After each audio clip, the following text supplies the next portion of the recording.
Okay, so this is the recording for chapter 12, which is protein sorting and transport. And so we'll talk about the endoplasmic reticulum, the Golgi apparatus, and the lysosomes.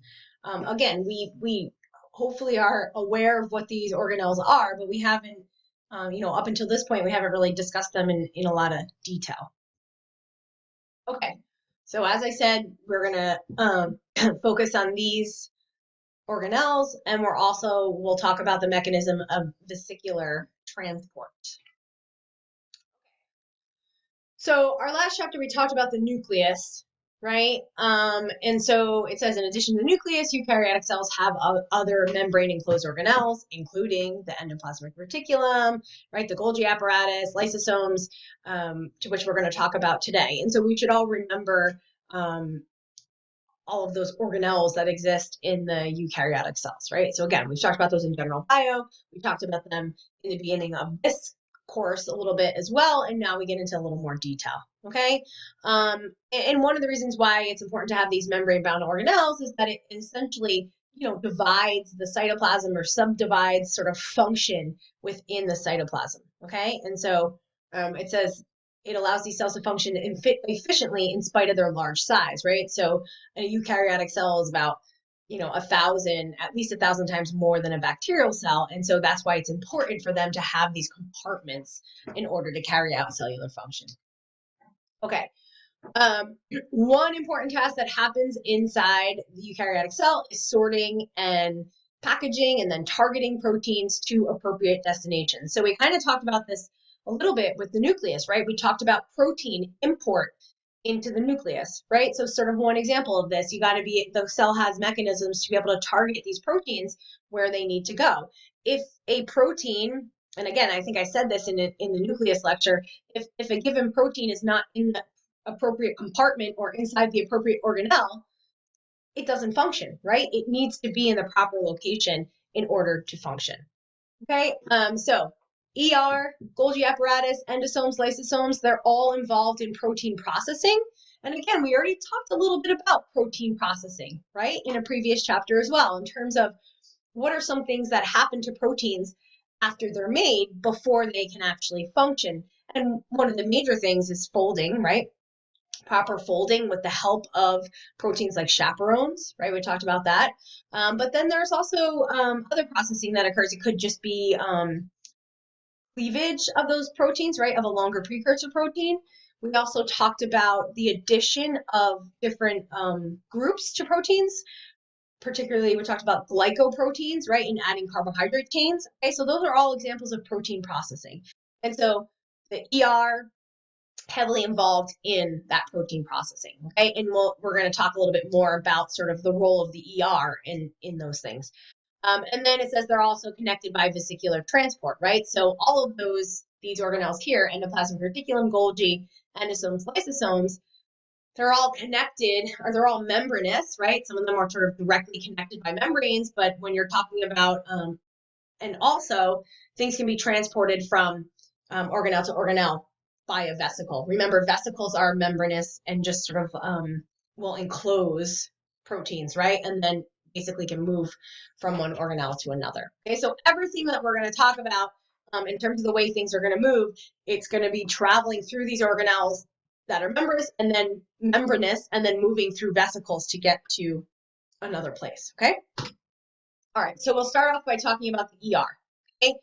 Again, it's membranous, right? Membrane-enclosed tubules and sacs, which are called cisternae, extending from the nuclear membrane. So in the nucleus lecture, we talked about the outer membrane of the nuclear envelope being continuous with the ER, okay? Says the membrane is continuous and is the largest organelle of most eukaryotic cells. So two different domains of the ER, and again, we know this stuff, hopefully. Rough ER is covered by ribosomes, and smooth ER, no ribosomes, and that smooth ER is actually involved in lipid metabolism. Okay, so we should know the difference between rough ER and smooth ER. All right, and so this is showing you an electron micrograph of that endoplasmic reticulum. Again, remember, here's the nucleus, nuclear envelope, right, outer nuclear membrane, and that the ER is continuous with that outer nuclear membrane, and then you can see here some of it studied with ribosomes, other parts of the ER not. So rough versus smooth. Okay, so that's showing you the smooth. Rough, right? You can see it's studied with ribosomes, and then this is actually the smooth ER. Okay. Okay, so a little bit more in particular to talk about kind of sort of this pathway and the way proteins will move. Okay, so it says the role of ER, right, of the ER in protein processing and sorting was first demonstrated by Palade and colleagues in the 1960s. So pretty old study, right? And so this is just a basic summary of what their studies showed. And again, sort of the first ones to demonstrate the role of the ER in protein processing and sorting, okay?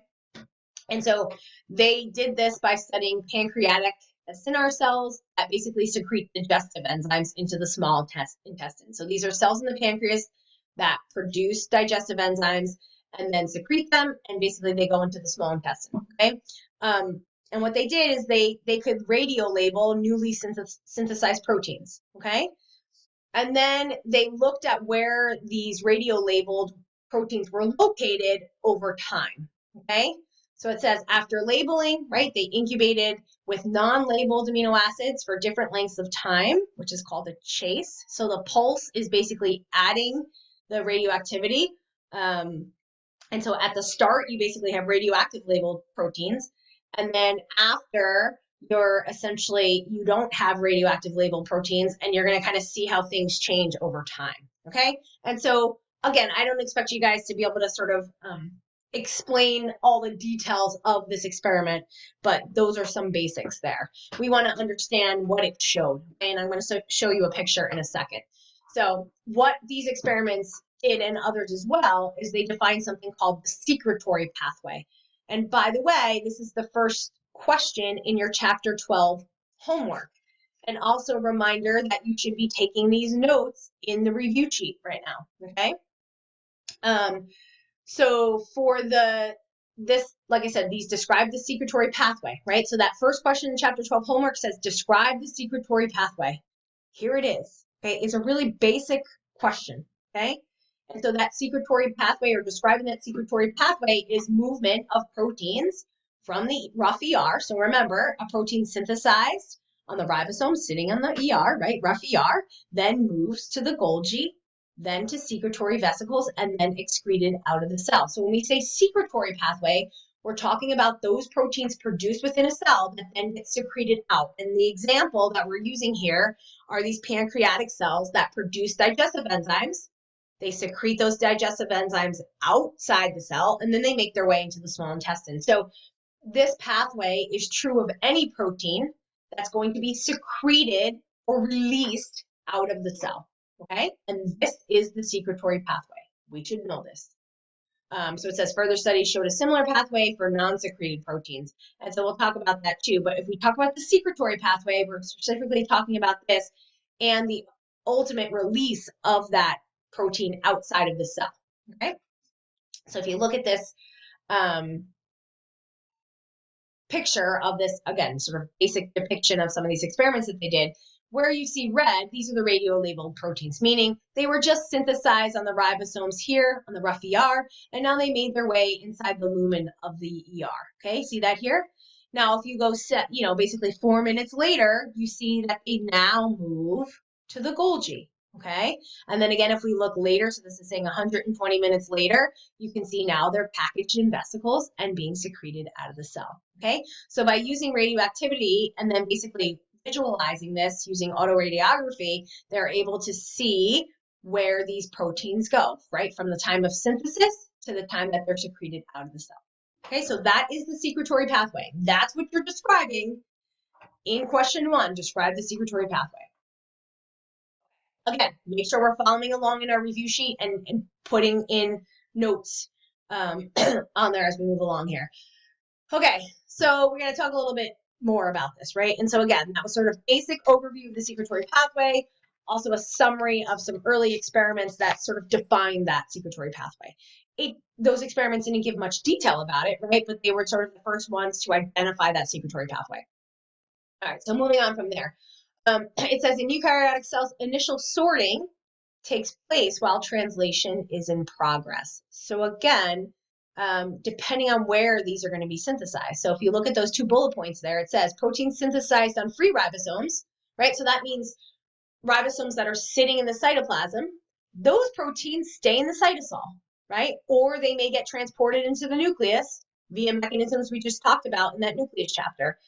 They also may be transported into other organelles, again, depending on where they function, okay? Proteins that are synthesized on the ribosomes that are attached to the ER, right, the rough ER, they get translocated directly into the ER. Because think about it, these are going to be proteins that are either going to be secreted out of the cell or going to end up in some other place that's sort of part of that secretory pathway, right? And so we're going to talk about that a little bit more. All right, so this is showing you here. Again, and you guys should understand this or know this. And so this is, again, just overview, right? So this is saying those proteins that are synthesized in free ribosomes in the cytosol, those proteins are going to end up in the nucleus. They might end up in the mitochondria. They might end up in chloroplasts. They might end up in peroxisomes, okay? The proteins that are produced on the rough ER, right, on ribosomes, it says membrane-bound ribosomes. They mean what it's referring to is ribosomes bound to the membrane of the ER. As they're being translated, they basically get translocated into the lumen of the ER. These proteins are going to go, they're going to be secreted out maybe, right, like we showed. They also, though, can be proteins that are going to function in the plasma membrane. So in that case, they kind of follow similar pathway as those secretory proteins, but they'll get embedded into the membrane. Also, any proteins that would be embedded in the nuclear membrane are going to follow along this pathway and be made on the ribosomes that sit in the ER. Why? That nuclear membrane or nuclear envelope is continuous with the ER. So would it make sense to make it out in the cytoplasm and then bring it back here? So really anything that's going to be associated with a membrane is going to be made on ribosomes sitting in the ER, okay? Here, this is also showing you, same thing, those proteins that would end up in endosomes and ultimately lysosomes, okay, will follow this pathway. Something that's going to end up in the peroxisome membrane, same thing, will be made on ribosomes that sit on the ER. So again, anything that's going to be made or end up in a membrane, in some membrane of the cell, is going to be following sort of, let's say it's going to be made on a ribosome that sits on the ER. Okay? All right. So now we have to talk a little bit more detail. Okay, so we just saw that a protein that's made on the ribosome or on the rough ER, right, on a ribosome that sits in the ER, it gets translocated into the ER as it's being translated. Okay, so let's talk a little bit more about that. So it says ribosomes are targeted to the ER by a signal sequence of the amino terminus. Wait a second here. Yeah, we're just going to kind of.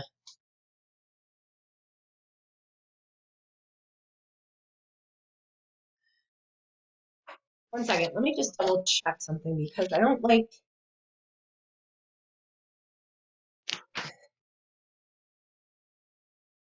Yeah.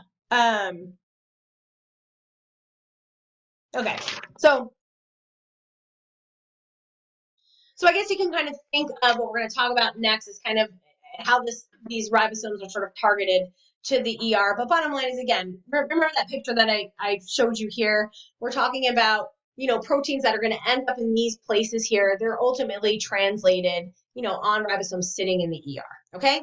So let's just talk about kind of how these ribosomes are targeted to the ER and then thus the translation kind of happening and the translocation that happens from there. Okay.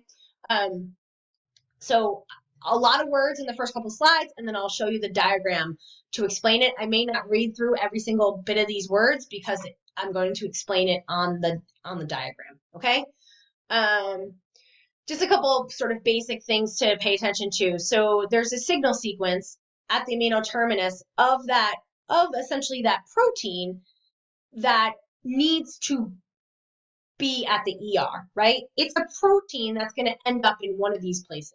Okay, so the signal sequence is going to sit just much like we saw a signal sequence that would localize proteins to the nucleus, kind of the same idea. Okay, but this is going to be a signal sequence that is specific to localizing that protein to the ER. Okay, all right.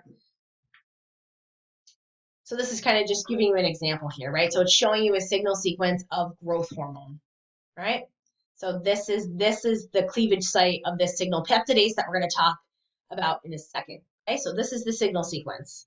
There are a lot of amino acids in that signal sequence. Okay, so let's talk about that mechanism a little bit more. So it's this mechanism by which the secretory proteins are targeted to the ER during their translation. Okay, so it says as they emerge from the ribosome, signal sequences are bound by a signal recognition particle, SRP. Okay, SRPs consist of 6 polypeptides and a small cytoplasmic RNA. All right, let me show you the picture. So again, this is now these 2 slides are describing what I'm going to show you right here. Okay, so again, here's your mRNA bound to the ribosome. This mRNA, right, has a signal sequence essentially, or let's not think of it that way because we said it's an amino acid sequence. So translation has started, right? And so the beginning part of that translation, you're basically translating that signal sequence. Okay, so if you go back here, remember we said this is this amino acid sequence of essentially a signal sequence of growth hormone. Okay, so there's that signal sequence, and that signal sequence basically gets recognized by this SRP. Okay, and so we mentioned this here, right? Signal recognition particle. Okay, and then that essentially, again, targets it or recognizes that signal sequence and says, oh, this protein needs to end up in the ER. And so now it needs to target that ribosome and the protein there, the ER. And essentially has it, it binds to this SRP receptor. Okay, so again, that's here. Binds to an SRP receptor on the rough ER. And then that SRP is released and the ribosome binds to a membrane channel, right, called a translocon. Okay, so the function of this SRP is to recognize that signal sequence and then to bring that whole complex here to the translocon essentially, right? But this SRP actually binds direct to this SRP receptor, which sits directly next to that translocon and basically positions the ribosome right over that translocon, okay? Now, once it gets there, what's going to happen? Translation is going to continue, okay? And so as that continues, you can see, right? So now it's going to start again. And as you can see, there's something else sitting here, the signal peptidase, okay? And so as translation continues, and essentially it's this translocon opens up and this translated protein is going to end up inside the lumen. But as that's happening, the signal peptidase will actually cleave off that signal peptide, right? Or that signal sequence. And so that's what this is telling you here, okay? And then again, ultimately, now you have that protein inside the ER lumen, okay? And then it can go through that secretory pathway and end up getting secreted out of the cell or what have you, all right? So again, this is showing you the specifics in terms of how that ribosome essentially and the protein that's sort of started to be synthesized is targeted to that ribosome. I would say, because I know somebody, if you were in class, would probably ask me this question.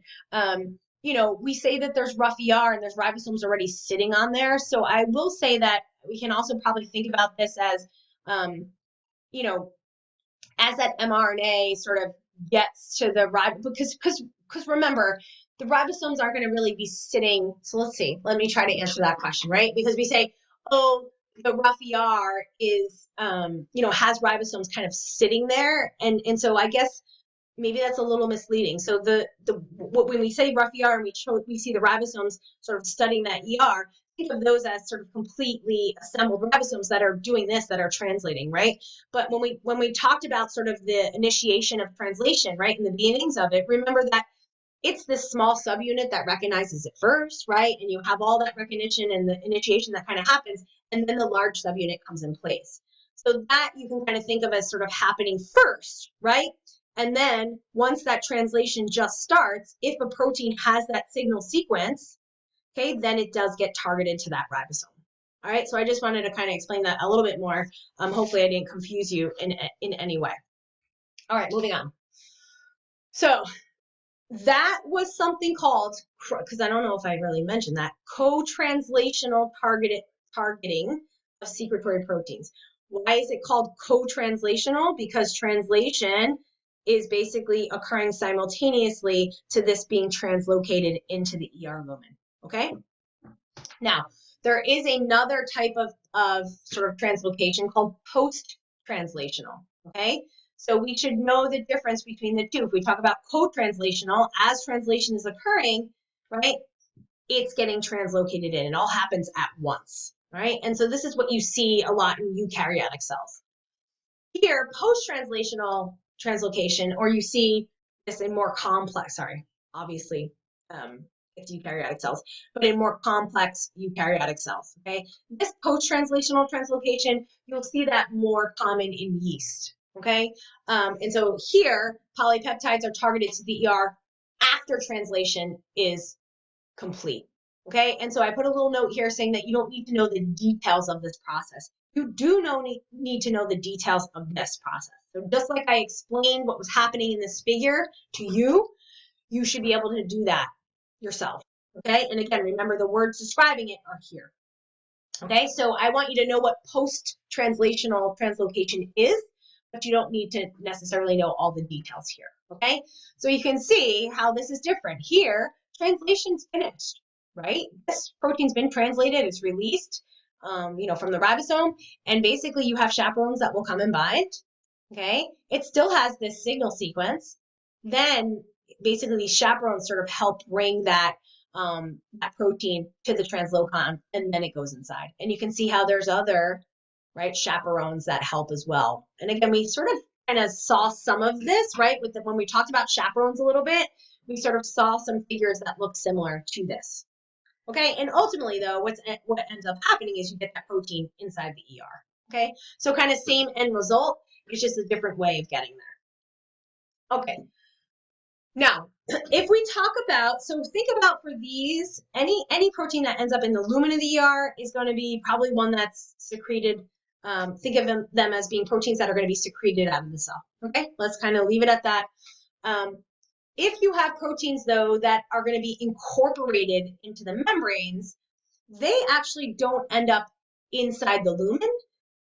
Kind of as they're being translated, right? Like if we look here. So as they're being translated, instead of them ending up in the lumen, they're actually going to end up in the ER membrane. Okay, so that's what this says here. So it says they're transported along that same secretory pathway, meaning from the ER to the Golgi, right? To a vesicle, not inside, not as soluble proteins, but as membrane components, okay? All right, so it says the membrane spanning regions of integral membrane proteins are usually alpha helical regions with hydrophobic amino acids. We've talked about that before. And it does say that orientations may vary in terms of whether the amino terminus or the carboxy terminus is facing on the inside or the outside, okay? And basically that orientation is determined right away by the way that it's inserted into the ER membrane.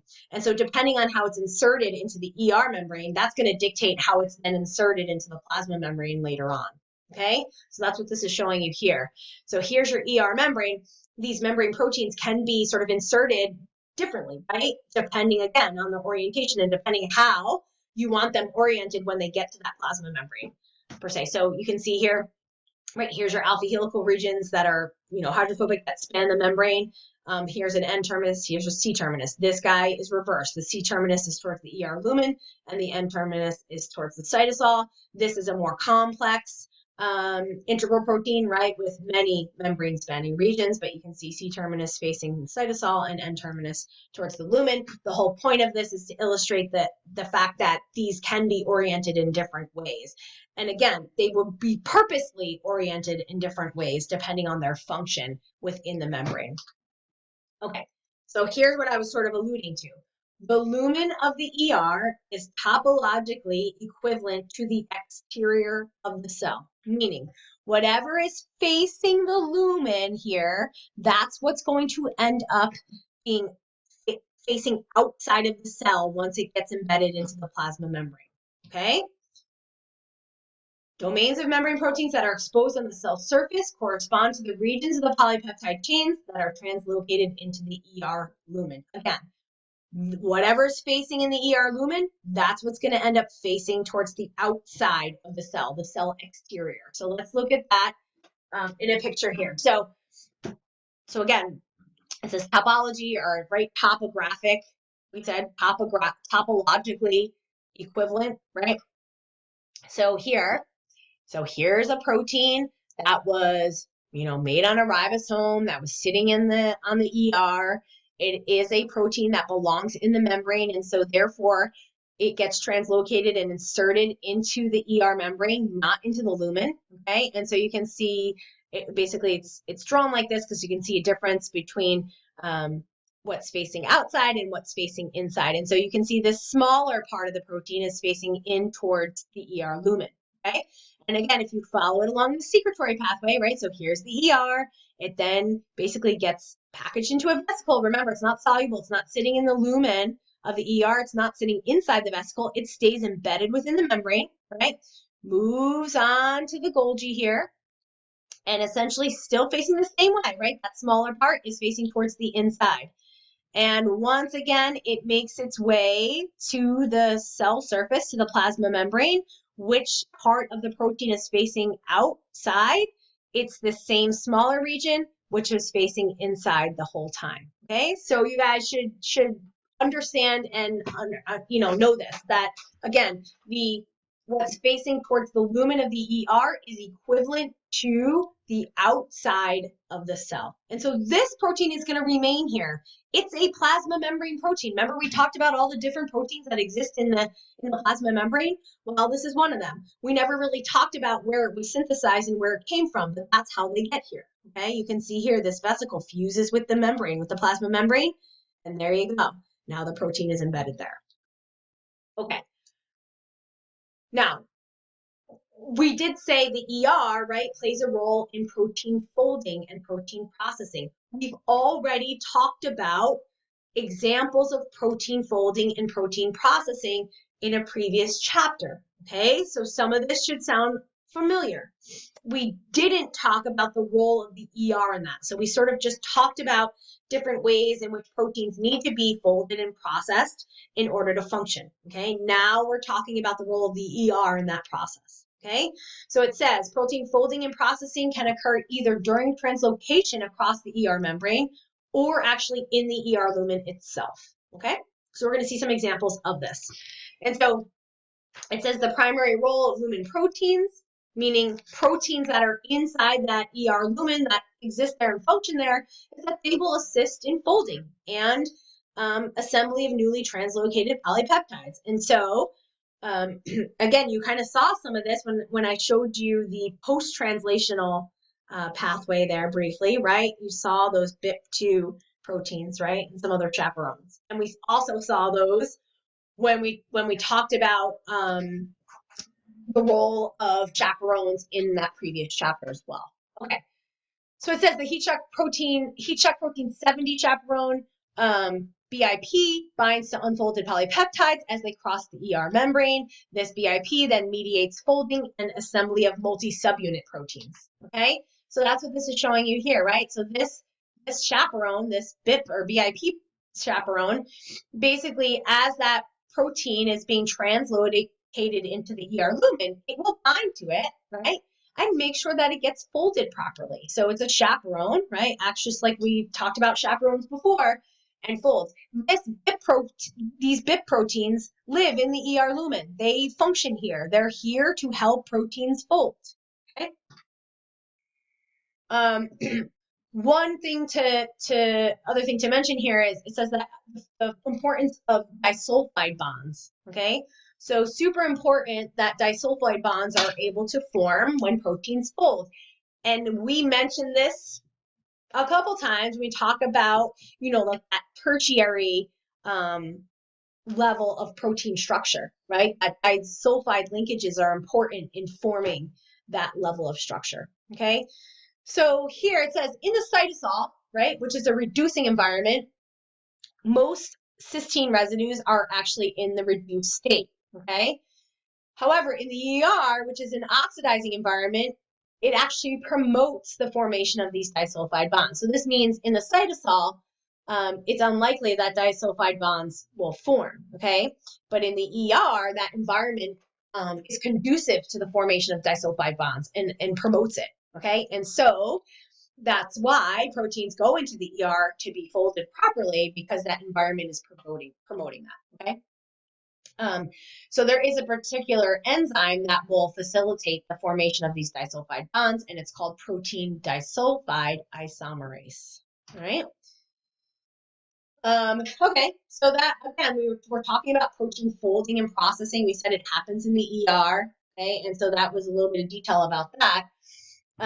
When we talk about protein processing, again, we've already talked about this before, proteins sometimes, right, need to be glycosylated, okay? Glycoproteins are proteins with carbohydrate groups attached. And so it says here proteins are glycosylated, right? So N-link glycosylation. Remember, we talked about different types of glycosylation. I said you didn't need to know about all the details of those different types of glycosylation, but we should know that there are different types. And so particularly for N-link glycosylation, it basically happens in the ER while translation is still in progress, okay? And so I will show you a little picture here in terms of what this is sort of showing here, right? So it says the oligosaccharide is synthesized on a lipid carrier, and then basically kind of gets, it basically gets added to that protein as it's being translated in, right? So you can kind of see here, this is that lipid carrier of the carbohydrate, okay? So this lipid is obviously part of the ER membrane, and basically it's holding that carbohydrate chain that needs to end up on the protein there, okay? And so again, you have that protein being translated and then simultaneously sort of translocated into the ER lumen, and essentially as that starts happening, you then add that carbohydrate chain to it. Then you can see there's also other steps that are going on in terms of sort of removing some of those initial carbohydrates that were part of that chain here before you get that sort of fully sort of ready glycoprotein. Okay, we don't need to worry about these details. What I do want you to know, though, is that in terms of how carbohydrate groups are added, is that they are sometimes basically part of a lipid carrier, and then they get transferred to that protein, okay, as it's being translated. In terms of the actual details and some of these things that are here, you don't need to know every single detail, but know about the lipid carrier and that it gets then transferred. That lipid carrier transfers the carbohydrate chain to that protein as it's being translated and translocated into the ER lumen, okay? It says glycosylation helps prevent protein aggregation in the ER and provides signals for subsequent sorting, okay? Also, you know, there are glycoproteins that end up in the plasma membrane that then that carbohydrate chain serves a purpose, you know, sort of later on, right? So some of these carbohydrate chains are just needed for proper sorting, but others are also needed for the ultimate sort of final function of that protein as well. Okay. Now, there are mechanisms in place to make sure proteins are folded properly. It says protein folding in the ER is slow and inefficient, and there are many proteins that are misfolded, okay? And so proteins that are misfolded get degraded, okay? And so there is a particular process called called ER associated degradation. So ERAD, ER associated degradation. You should know what that is. So in this process, this ERAD process, right, misfolded proteins are identified, they're returned to the cytosol, and they're degraded by this ubiquitin proteasome system. Again, we've mentioned this a couple times, or I've mentioned this a couple times now in the last couple lectures, right? Anytime the cell wants to get rid of a protein, it adds ubiquitins to it that then targets that protein to the proteasome, and it gets degraded, okay? And so the cell does not want misfolded proteins around. We talked about why it can leads to you know, disease and disorders that are associated with misfolded proteins, like Alzheimer's disease, Parkinson's disease, right? And so it's important that the cell is able to get rid of these misfolded proteins. Okay, it says there are chaperones and protein processing enzymes that exist in that ER lumen that actually act as sensors to these misfolded proteins that then sort of activate that ERAD. Okay, and so this looks like there's a lot going on. Again, we don't need to know details here. Okay, but this is, you can see how this is a pretty complex kind of process. I want you guys just to understand what this is, this ERAD, and sort of what the ultimate function is. This is now giving you a specific example. So it's saying glycoprotein folding by calnexin, right? So kind of showing you how, so this is actually showing you a case where you have chaperones inside the ER lumen that will recognize a sort of misfolded protein, right? And it does have the chance at that point to try to correct it. Okay, but if it is not correctly folded or it's not fixed, then it will be sent out, right? Ubiquitinated and targeted to the proteasome, like I said. So this is sort of a specific example of this ERAD, right? Except the ERAD really is this part, right? It's going to get targeted for degradation. There are other mechanisms in place that chaperones or proteins that reside inside the ER lumen will recognize a protein as being misfolded. And then if it can potentially be folded correctly, there will be an attempt for that to happen, okay? If not, or if that attempt doesn't work, it will be targeted for degradation, okay? And so you can kind of see here, this is sort of the protein folding sensor here. And so again, this calnexin is sort of involved in sort of helping the folding to occur, right, inside that ER. Again, this is showing you here, okay, now there's this sort of sensor to say, or to kind of check, is it correctly folded? If it is, sure, then it's going to be sent to the Golgi. If it is not, right, it basically kind of, this again says this is not correctly folded, kind of sends it back, and then it'll ultimately go down this pathway here, okay? So I don't know. I mean, to be honest, I don't know how many, right? Like, I don't think anyone really knows this answer, right? Like, in terms of how many proteins really kind of get repaired? I don't know. Or when they come back for a second chance, do they then get folded properly? I don't know. It's possible. I don't know what the percentage is, but what have you. But it's kind of giving it a second chance to be folded properly at this point. If not, it gets degraded, right? So hopefully we can understand this. So again, nobody memorizes this, but I do expect you guys to understand what this is showing, right? And so, you know, it's showing you a specific example of this ERAD where there is a specific protein being translocated in, a specific glycoprotein in this case, which needs to be properly folded. Okay, if it is, gets sent to the Golgi and goes on its merry little way. If not, it sort of gets a second chance. If that doesn't then occur, it can get basically targeted for degradation. And you can see again, there's ubiquitins that are added to it. Once it gets to the cytosol, that tells the cell that it needs to go to the proteasome and be chewed up or degraded. Okay. All right. Now, here is kind of even another mechanism where basically if there is an excess of unfolded proteins that accumulate, right? So meaning, you know, these unfolded proteins are out there and they're not being degraded, right? And they start to accumulate. Again, they cause problems because they can aggregate with each other and cause disease, right? And cause cells to die. Okay, so this is called the unfolded protein response, UPR. And that is that second question in the chapter 12 homework. Well, remember your chapter 11 and 12 homework are together. So it's the last question of that homework. What is the function of the UPR, the unfolded protein response? Okay, so I'm asking you what the function is. And so here is kind of telling you what's happening here. So the unfolded protein response is, the function of it is to get rid of misfolded proteins, right? So that they don't aggregate together with each other and ultimately cause problems within the cell. What happens during it is actually the ER is expanded. And so the cell now is trying to deal with these misfolded proteins, right? And so it says, It expands the ER, and there's more chaperones that are produced to try to get these proteins to fold properly. It says if protein folding can't be adjusted to normal level, the cell then will undergo programmed cell death. Okay.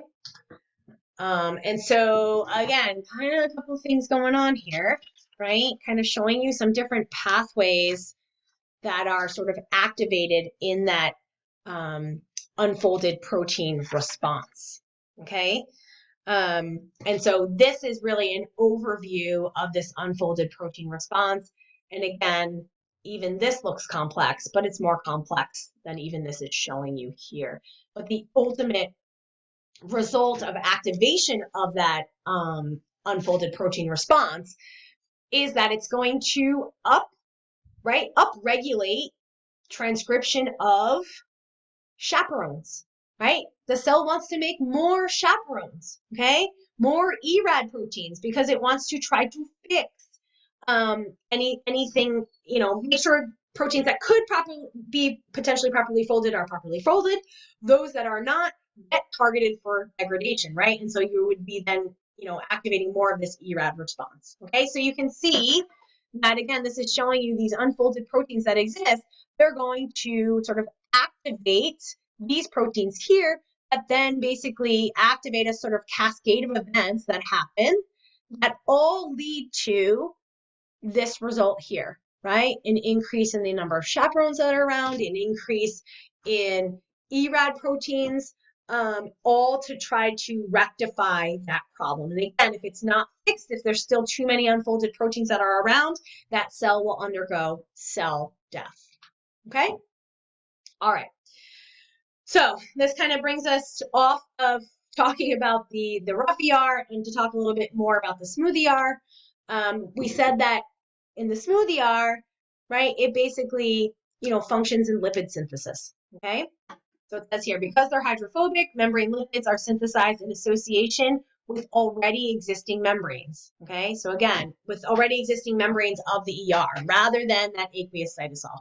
So most lipids are synthesized in the smooth ER, okay? If you think about eukaryotic membranes in general, they're made of sort of three main lipid types, right? Phospholipids, glycolipids, and cholesterol. Phospholipids are synthesized on the cytosol side of the ER membrane, okay, from precursors, essentially from glycerol precursors. So you can see here, this is the cytosolic face, right? Facing, this faces the cytosol, and this is really just showing you kind of one layer of the membrane there, right? So it's synthesized on the cytosol side of the ER membrane. And that's what this is showing you here. So these are the precursors that are existing here that then sort of feed into the synthesis of these lipids, okay? And again, the synthesis of the lipids is happening within that membrane layer because that's where those lipids are, right?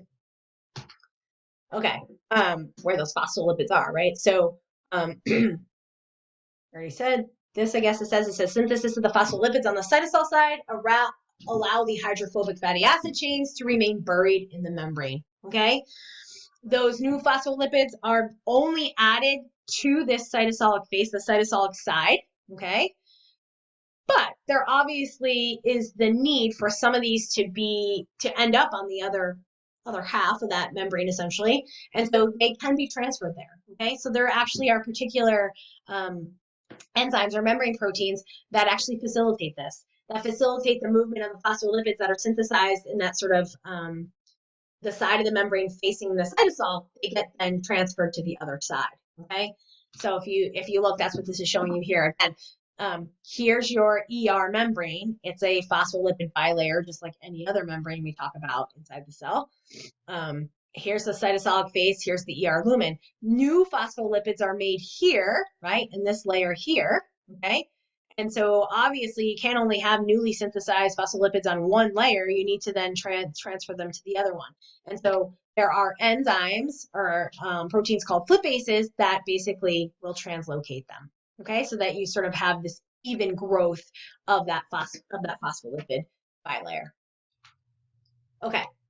Right? So that was synthesis of phospholipids. That's what we were giving an example of here. Again, smooth ER, synthesis of most lipids. Phospholipids, This is how they're made. Does anyone need to know this specific process? No, you can save that for biochemistry, okay? All right. So the ER is also the major site of synthesis of cholesterol and ceramide, okay? So ceramide is converted to glycolipids or sphingomyelin in the Golgi, okay? So again, important as a component of lipids. And so, and then also we talked about cholesterol, we've talked about this before, right?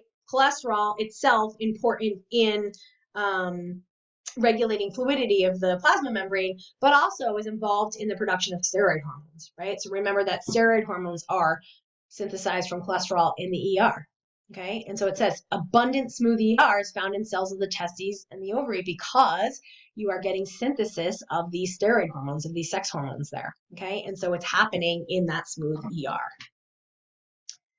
All right, so I'm not showing you guys details about this, but again, we want to, sort of overall big picture, know that most lipid synthesis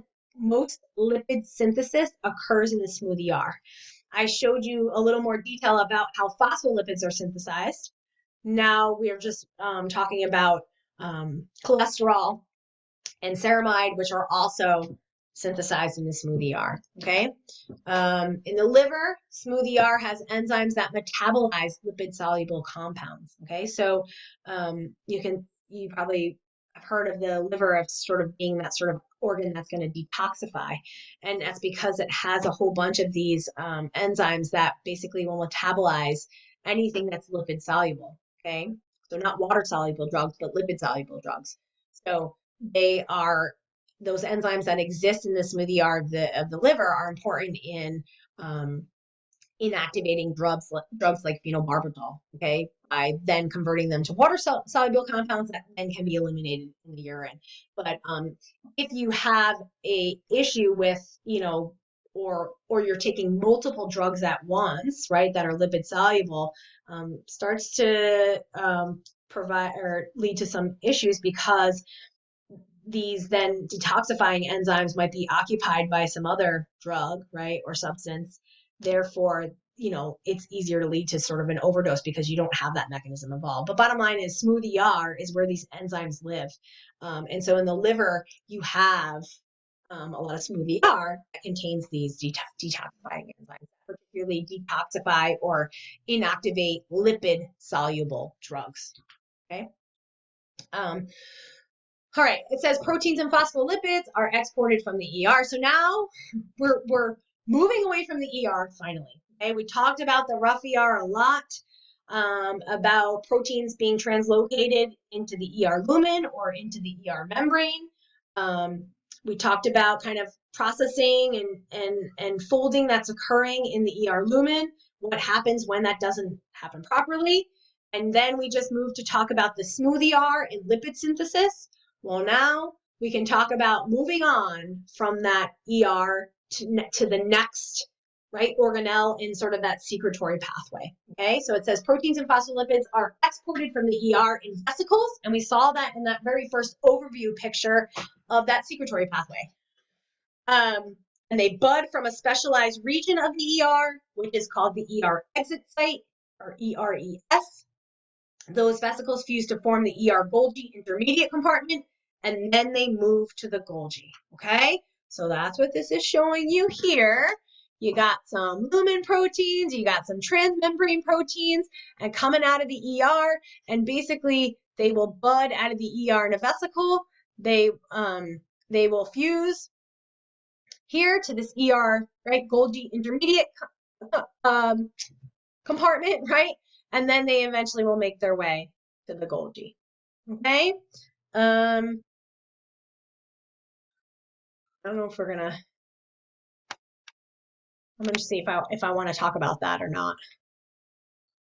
But yeah, I guess we will talk about that a little bit. All right, so I'll come back to that in a second. So I don't know if I was gonna leave it out, but I won't, okay? So we'll come back to this in a second, all right? So right now we're just kind of focusing on following this along. And so we just see that if they're moving from the ER, right, this exit site, to then this ER Golgi intermediate compartment to the Golgi, they're moving along in vesicles, okay? And notice that, they maintain their their orientation here, right, as they move along. Okay, here this is showing you, you know, a soluble protein here, but if you notice, it's a resident ER protein, and so you can probably imagine why it's going to go back. Okay, so I'll talk about that in a second. Okay, so it says proteins in the lumen of one organelle are packaged into budding transport vesicles. That's what we just showed. Then released to the lumen of the recipient organelle following vesicle fusion. Membrane proteins and lipids are transported in a similar way. They maintain that topological orientation, right? We talked about that earlier. Proteins targeted for export have peptide and carbohydrate signals that basically direct their packaging into transport vesicles. Okay, so there are tags that are added on to these proteins to tell the cell where they need to go. Okay, it says unmarked proteins in the ER can also be packaged and transport to the Golgi by a default pathway. So if for some reason it's missing its coding or its address, right, in terms of where the recipient is, there's sort of this default pathway that they'll get packaged and sent to the Golgi. Okay. It says proteins that function within the ER are recognized by that ER Golgi intermediate compartment or the Golgi and transported back to the ER. Okay, so some of these proteins, like these BIP proteins, remember those are chaperones that essentially facilitate folding within the ER. They belong in the ER. You don't want to send them out to another compartment. Okay, and so there is a specific targeting sequence that will direct them back to the ER. So that's that KDEL that you see here. Okay. So this KDEL receptor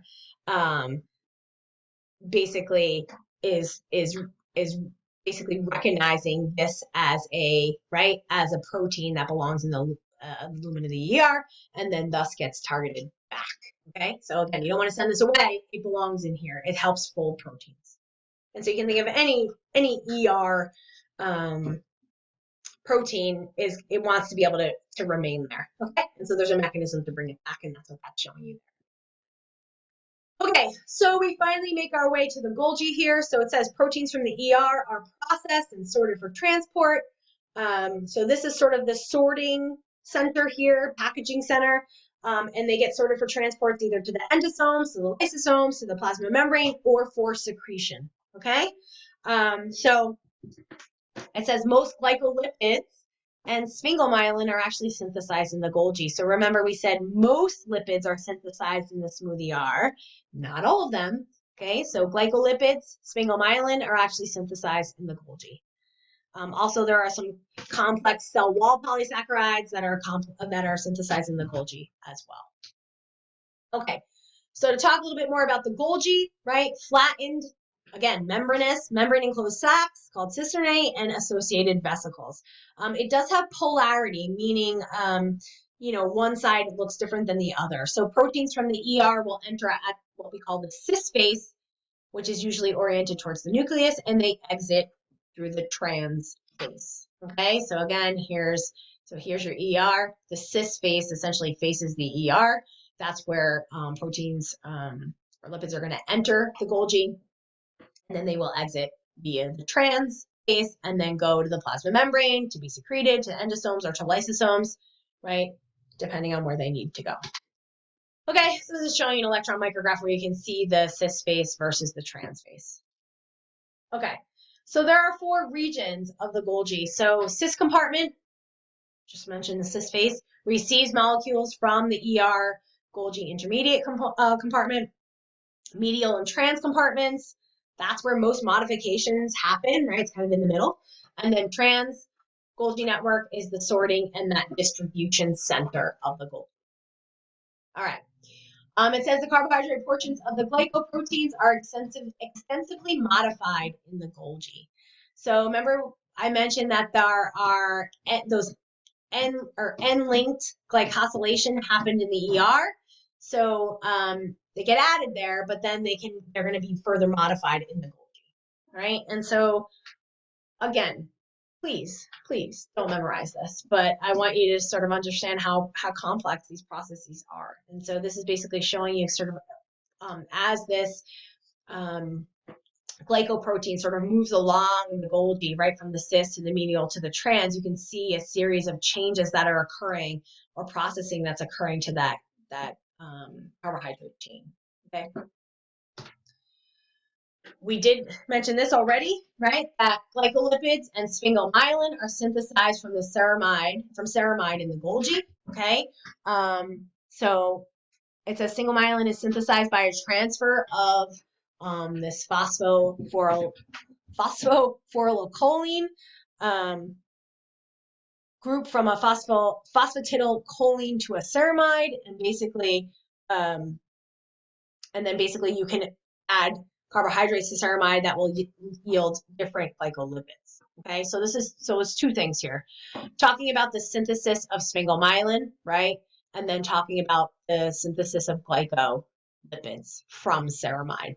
Okay, and so that's what this is showing you here. Here's your ceramide, right? And basically you can synthesize from that ceramide, right? You can synthesize sphingomyelin, but you can also get a bunch of glycolipids from ceramide as well. And so basically the glycolipid, right? You're starting with ceramide and the lipid, and then basically you're adding carbohydrate genes to it. Okay, so the synthesis of glycolipids and the sphingomyelin happen in the Golgi. Okay, ceramide is essentially the precursor that gets modified for these two things to happen. All right, again, details, no, save it for biochemistry.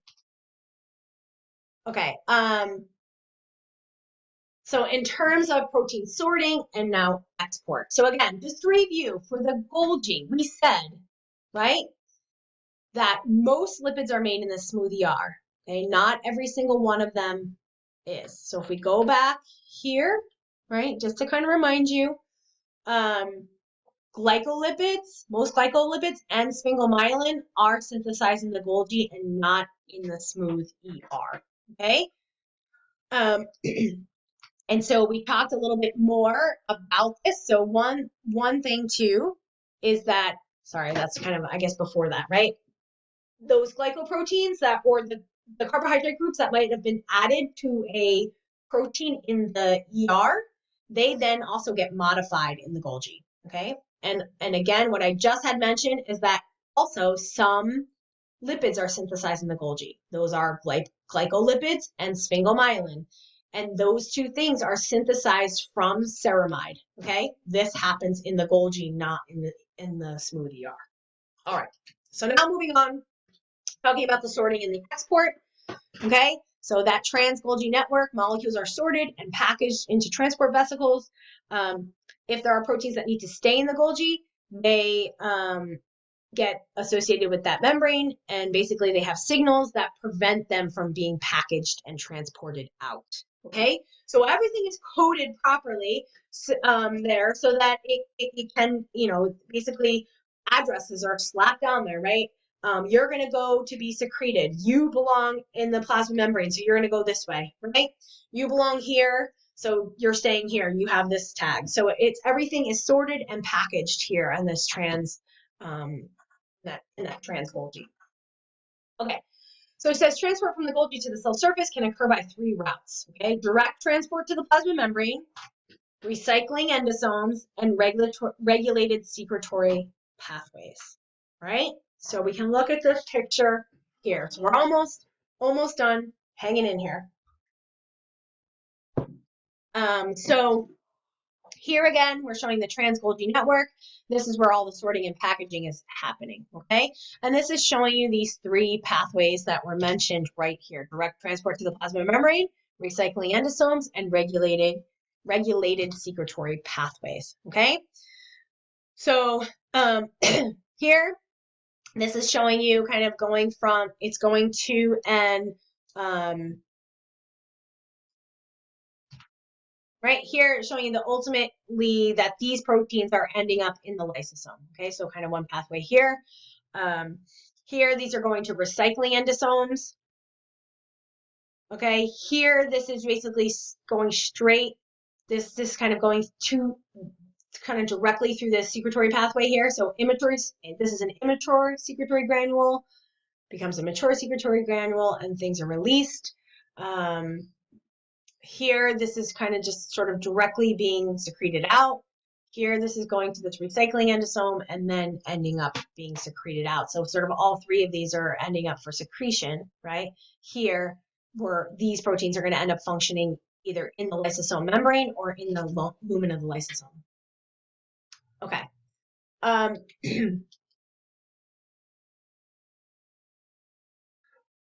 We are going to talk a little bit more about these recycling endosomes in a second, in a couple slides. So let me just we'll sort of hold off on explaining that a little bit more. But I want you to also sort of see here, remember that those proteins that are destined to be embedded into that plasma membrane, right, are in the membrane of the vesicle, okay? Those that are going to be secreted out are sitting in the lumen of the vesicle or in the middle of the vesicle, okay? It says yeast and plant cells lack lysosomes. Okay, so in that case, those types of proteins are transported from the Golgi to the vacuole. Okay, and so the vacuole has the same functions as a lysosome, plus additional functions like nutrient storage and maintaining turgor pressure, right? Remember in the plant cell, you have this huge, large central vacuole. It acts as a lysosome, but it also does those other things as well. Okay, and so there are particular sequences that will direct proteins to the vacuoles.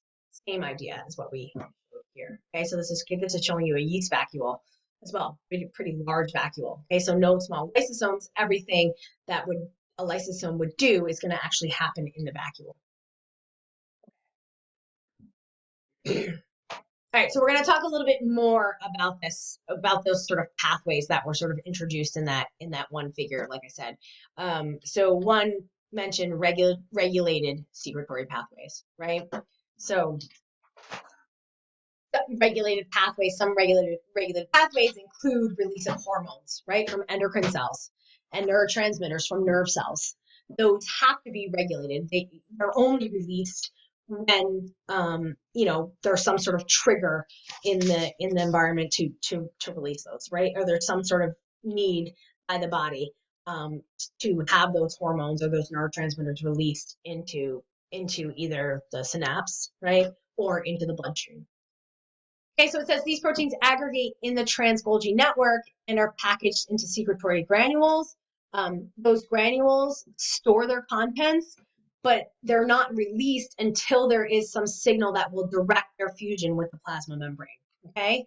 And so there's obviously selectivity or control of this process that occurs. And so it says the selectivity of vesicular transport is key to maintaining the functional organization of a cell.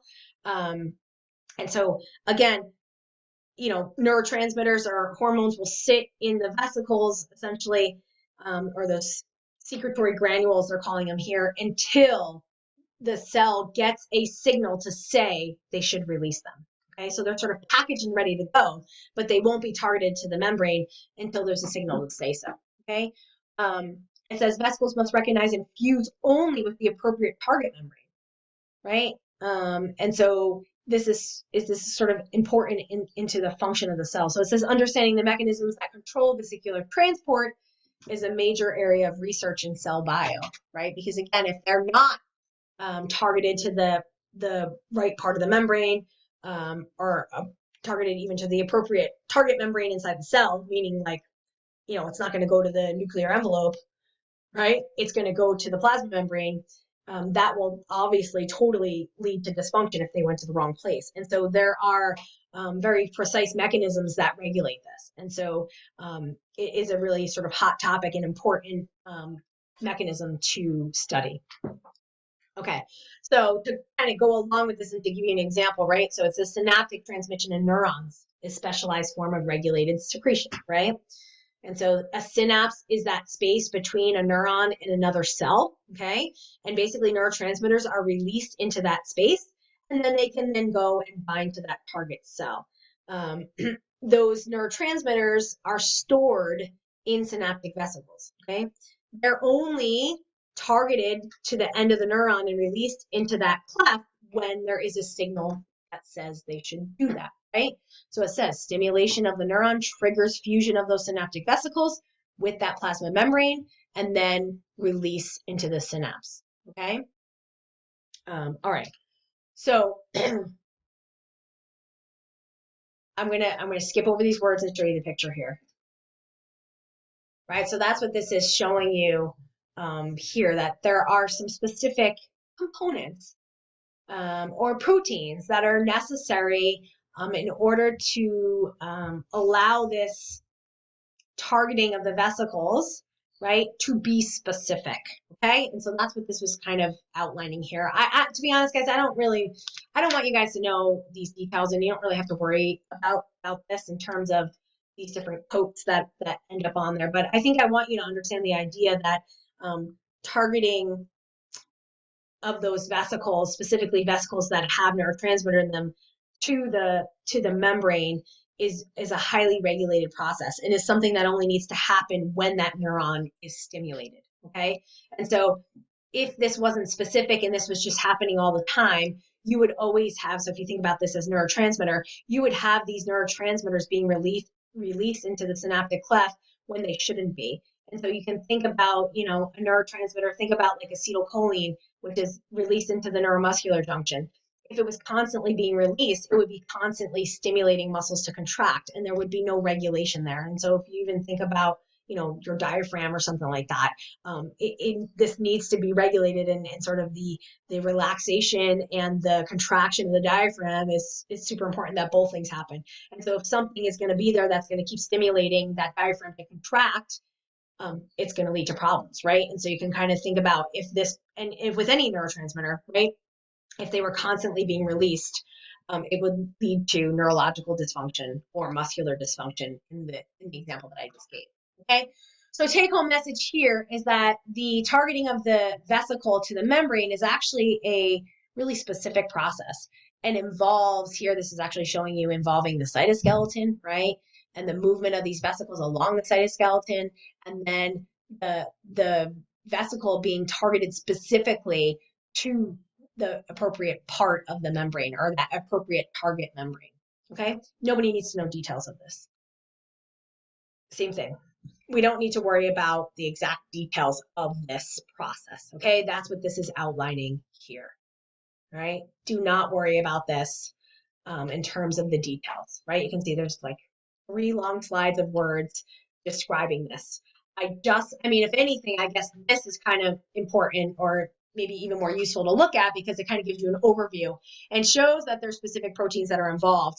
Now, the next part really zooms in exactly in what's happening when that vesicle is targeted to the membrane, and what proteins are involved in that targeting. Okay, you don't need to know this part. You don't need to know all these different specific proteins involved, right? Like Rab proteins and things like that.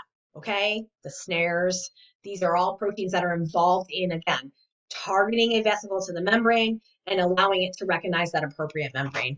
I don't want you guys to worry about these details. Okay, but you can see this coat of the vesicle that has specific proteins on there, these particular snare proteins that are going to recognize a snare receptor, other factors that help tether that vesicle to the target membrane. Okay, so it's very specific and a very involved process.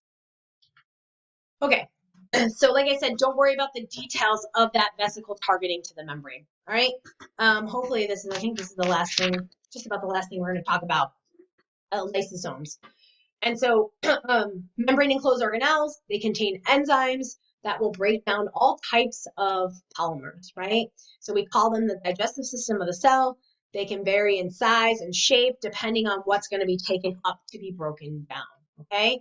And so this is actually showing you an electron micrograph of lysosomes and mitochondria in essentially a mammalian cell there, okay? And so again, sort of anything that's targeted for degradation will end up inside that lysosome, because there are lots of enzymes there. And so it tells you here about 60 different degradative enzymes that exist inside the lysosome, okay? Mutations in the genes that will encode those enzymes can lead to diseases called lysosomal storage diseases. And so what happens is there is undegraded material that needs to be degraded. It starts to accumulate, right, in the lysosomes, and essentially it will eventually lead to cell death. So one example, Gaucher disease, is caused by a deficiency of a particular enzyme in the lysosome, which catalyzes the hydrolysis of glucosylceramide, if I could say that, to glucose and ceramide. Okay, so this is a glycolipid, right? Ceramide, remember we just talked about the synthesis of a glycolipid. So ceramide being a lipid and basically glucose being added. And so this particular enzyme will break that down. And so if you have a deficiency in that enzyme, you're not going to be able to break this glycolipid down, and therefore you start to get accumulation of these inside the lysosomes, and essentially it will lead to cell death. It says in the most common form of the disease, macrophages are the only cells that are affected, right? And so the function of macrophages is basically to eliminate aged and damaged cells by phagocytosis, meaning those macrophages will engulf things, and essentially what they engulf will be fused with the lysosome and will break things down. However, if once they get into the lysosome, if there are no enzymes there that are going to break these things down, they accumulate and lead to the cell dying, okay? And so if you look actually inside the lysosome, we said there's lots of enzymes there, and actually inside the lysosome, the pH is around 5, okay? Cytoplasm, the pH is around 7.2. And so most of those enzymes inside the lysosome can only function in the lysosome.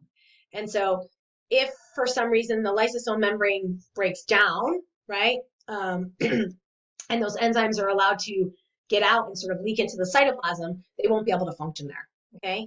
And so the lysosomes have a specific mechanism to actually maintain that acidic pH. And there's basically a proton pump that will actively transport protons into the lysosome to keep this pH at 5. And so I could ask you a question on the exam to say, why is it important that the lysosome, the inside of the lysosome, is at a pH of 5 and that the cytosol has a pH of around 7, right? What is the importance in that difference of pH? So I gave you an example. Well, what if the lysosome membrane breaks down and these enzymes get out? Well, they're not going to be able to function there, because if they could function outside of the cytosol, they're going to start breaking down, old organelles and things like that, or organelles that shouldn't be broken down in the cytosol, okay? So the cell only wants to break things down, on purpose. And so therefore, if it needs to break something down, it's going to basically have it end up inside that lysosome. And we're going to talk a little bit about how that happens.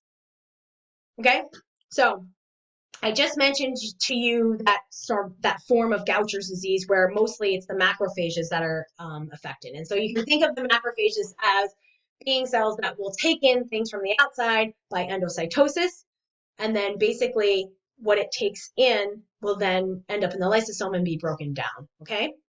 So it says lysosomes are formed when transport vesicles from the trans-Golgi network fuse with the late endosome. So if you remember that picture from before, you saw these late endosomes that were there. And so those endosomes are sort of a intersection between the secretory pathway and the endocytic pathway, meaning things being released from the cells, right? We talked about proteins going along this secretory pathway, being packaged into vesicles and being released from the cell. Well, also the cell is going to take things in, particularly things like macrophages, to break them down. And so those endosomes are sort of a intersection between those two processes, okay? And so again, these things were shown in that other picture, and I told you I would come back to it later. So there are 3 types of endosomes: early endosomes, recycling endosomes, and late endosomes. Okay, so, and I'll show you a picture in a second. So early endosomes will fuse with endocytic vesicles from the plasma membrane. They will separate molecules for recycling from molecules destined for degradation. So sometimes, the cell is going to want to recycle some of those molecules that it takes in. It may not want to break down everything. It may want to reuse some of those components, okay? So it says molecules to be recycled are passed to those recycling endosomes and back to the plasma membrane, okay? So that's what this is, showing you here. So here's outside of the cell. You can think of this as, endocytosis. This is bringing this stuff in. Well, let's go this way first. Yeah, so here, right? So let's follow this here. So this is showing you some acid hydrolases that are going to end up being essentially in that's going to end up essentially in the lysosome down here, right? So here, acid hydrolase, right? We want it to ultimately end up in the lysosome, right? And so there's actually a sort of receptor that's sort of carrying this along. Okay, so it ends up here, but then these will end up going back into the lysosome, right? You see that here? These little yellow guys will end up going back into the lysosome here. Now, if we also follow here, this is an endocytic vesicle, right? So this is the cell, like a macrophage, taking in things from the outside of the cell that need to be degraded, okay? Some of which needs to be degraded, maybe some of which can be recycled, right? So if you see this, right, these are some membrane-bound proteins, these green ones sitting here, that were part of the plasma membrane. Well, the cell doesn't want to degrade those. It wants to recycle those. So you can see it goes into this early endosome, but then these end up being recycled, right? So then gets transported to this recycling endosome, and then ends up going back into the plasma membrane, okay? These blue things here are things that the cell wants to break down. So now you can see these end up in this early endosome and then to this late endosome and ultimately are going to end up in the lysosome. And you can see now they're little blue things because they've been broken down, okay? So there's a lot of things going on here. We're talking about lysosomes. We can see the recycling endosome here, early endosome, late endosome, and how these pathways kind of feed into each other. Okay, so it might be a little confusing, but I think you got to take a little bit of time to kind of look at this diagram and to try to walk through it yourself. If somebody feels like you want me to explain this again, please ask, next week when we meet in class or meet for our Zoom class. Okay. It says molecules destined for degradation are transported to multivesicular bodies and then to the late endosomes is what I just showed you. Already showed you this as well. Okay. Already showed you all that. So that's kind of just continuing what was shown in this diagram. Okay. It says phagocytosis, right? We've mentioned this. I was kind of saying endocytosis, right? Phagocytosis is a type of endocytosis. And so macrophages will take up and degrade large particles like bacteria, cell debris, H cells by phagocytosis. And when we talk particularly about phagocytosis, okay, there's kind of these, you'll see that these, these are essentially similar to an endosome, right? Same thing, except the reason why we're calling them phagosomes is because really it's bringing in larger debris, okay?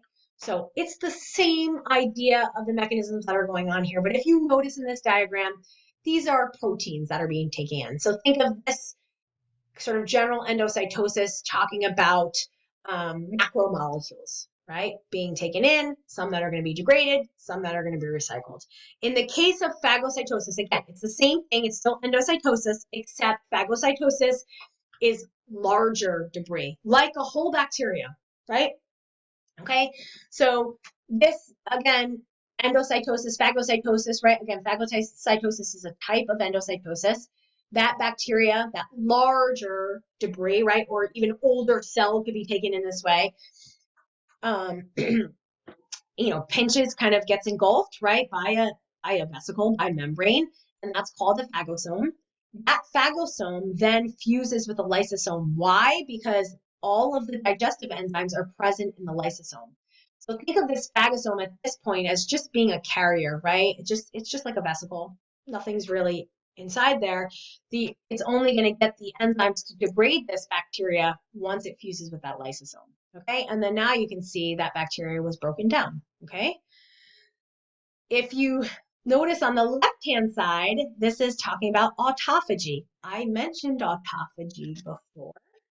Okay, and basically autophagy is when the cell is breaking down its own contents. So notice the difference between autophagy and phagocytosis. Phagocytosis, it's taking in something from the outside, like a bacteria, maybe another old dead cell, okay? Here in autophagy, it's engulfing maybe an old organelle, right?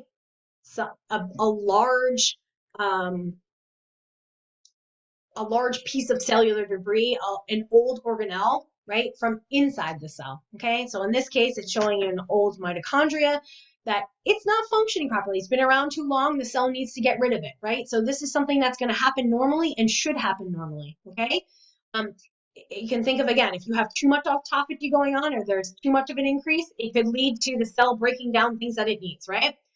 On the flip side, if you don't have enough autophagy going on, it can also lead to dysfunction because it's going to allow older organelles to survive that are not functioning properly. Okay. But again, in terms of how this is going to get broken down, it's the same idea. It fuses with the lysosome and then it breaks it down. So in this case, it's called an autophagosome because this, what's inside this phagosome is internal, right? It's an old organelle. Here, this is a phagosome. This is taking something in from the outside, like an old bacteria. I expect that you guys know the difference between the two and that you can really explain it in detail like I just did, okay? All right, so I probably said most of these things already. Okay, again, autophagy, we mentioned it before, turnover of the cell's own components, important in embryonic development, programmed cell death, important just in the overall function of the cell. We already said this, okay? And I probably said all of this, okay? So important that we sort of, and like I said, it's kind of, this is one of the things that's sort of a hot topic of study now in terms of disease processes.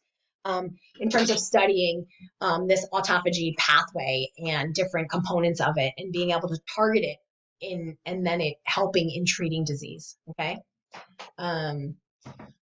It gives you an example here of insect metamorphosis, right? That involves extensive tissue remodeling and degradation of cellular components, as you might imagine, right? As that insect is changing its overall, essentially, you know, body composition, right? You're going to have a drastic change in what's happening and what's inside those cells, right? And so things that were there kind of in the previous stage, all of those things need to be degraded, and then new things need to be made in order for that insect to change forms, right? If you're thinking from, you know, a caterpillar moving to a butterfly, there's got to be extensive changes that are going on inside that cell. Okay, so understand what autophagy is, guys, and you know, kind of what can happen if it goes wrong, right? And what potentially would happen if there's lots of autophagy going on, more than there should be, and what would be the result if there wasn't enough autophagy happening, okay? Or that pathway was, you know, blocked in some way, okay? And so that's definitely a question that, you know, I may ask in an essay form to sort of evoke a little bit of thought, right? Something focused on autophagy. All right, and that finally ends our lecture on chapter 12.